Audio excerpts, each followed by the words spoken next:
Ich heiße Thomas Wesky und bin Kurator dieser Retrospektive von Michael Schmidt, einem Berliner Fotografen, der 1945 geboren wurde.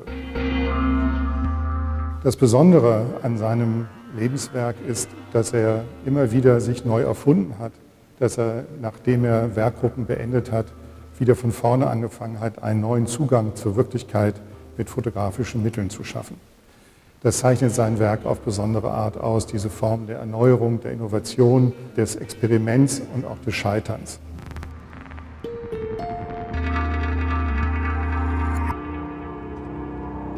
Die Ausstellung ist in 8 Schwerpunkte gegliedert und der erste Schwerpunkt befasst sich mit den frühen Arbeiten, den Auftragsarbeiten, die er ab Anfang der 70er Jahre für die Bezirksämter in Wedding und Kreuzberg gemacht hat.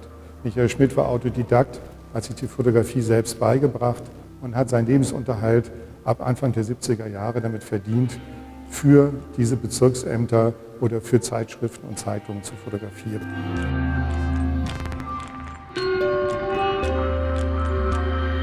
In einem weiteren Schwerpunkt widmen wir uns seinem Lebensthema. Das ist Berlin bis zur Wiedervereinigung gewesen. In diesem Raum zeigen wir aus verschiedenen Werkgruppen immer wieder die verschiedene Beschäftigung mit dem direkten Umfeld, die Stadt Berlin, die damals eben noch gekennzeichnet war durch die Spuren der Nachkriegszeit. Im dritten Schwerpunkt der Retrospektive zeigen wir Waffenruhe, ein Buch- und Ausstellungsprojekt, das Michael Schmidt Mitte der 80er Jahre mit dem Theaterregisseur, Dramatiker, Autor und Fotografen Einar Schläf zusammen entwickelt hat. Das Ergebnis war eine Arbeit, in der Michael Schmidt erstmals seine Bilder wie Elemente einer visuellen Grammatik einsetzt, den Ausstellungsraum als Fläche versteht, um seine Bilder zu präsentieren. Diese Arbeit wurde in einer Gruppenausstellung 1988 im Museum of Modern Art in New York gezeigt und war der Durchbruch für ihn auf dem Weg seiner künstlerischen Anerkennung.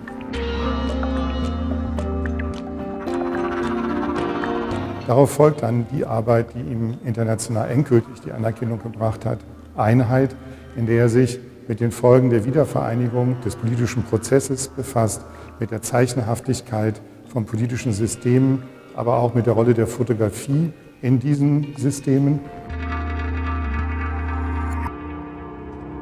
In einem weiteren Schwerpunkt zeigen wir dann seine Arbeit zu den Frauen, wie er sie benannt hat.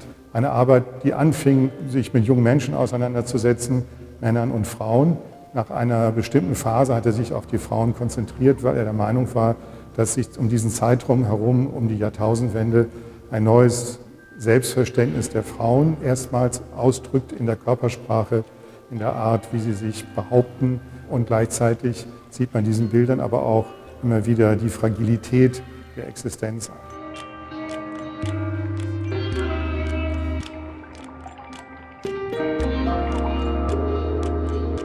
Am Ende der Ausstellung sieht man noch einmal seine letzte große Werkgruppe, Lebensmittel, die die Produktion der Nahrung zeigt, die Lebensmittelindustrie in der heutigen Form. Die Bilder zeigen die enorme Internationalisierung, Standardisierung und auch die Manipulation und ist in dem Sinne trotzdem aber keine Anklage, sondern eigentlich eine Art Vorstellung von Lebensmittelindustrie und weniger eine dokumentarische Darstellung.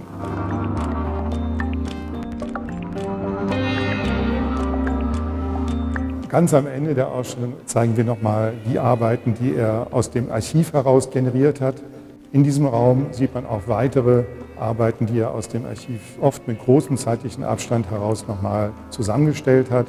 Die Selbstbildnisse, die Menschenbilder, Ausschnitte und die Serie Natur, seine letzte Werkgruppe, die er kurz vor seinem Tod noch fertiggestellt hat.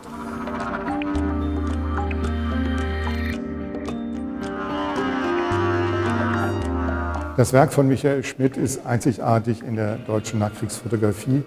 Er ist ein Fotograf, der sich immer wieder grundsätzlich in Frage gestellt hat. Mit jeder Werkgruppe, die er für sich entwickelt hat, hat er auch einen neuen Zugang zur Wirklichkeit mit fotografischen Mitteln erarbeitet und dann in der Form von Ausstellungs- und Buchprojekten präsentiert.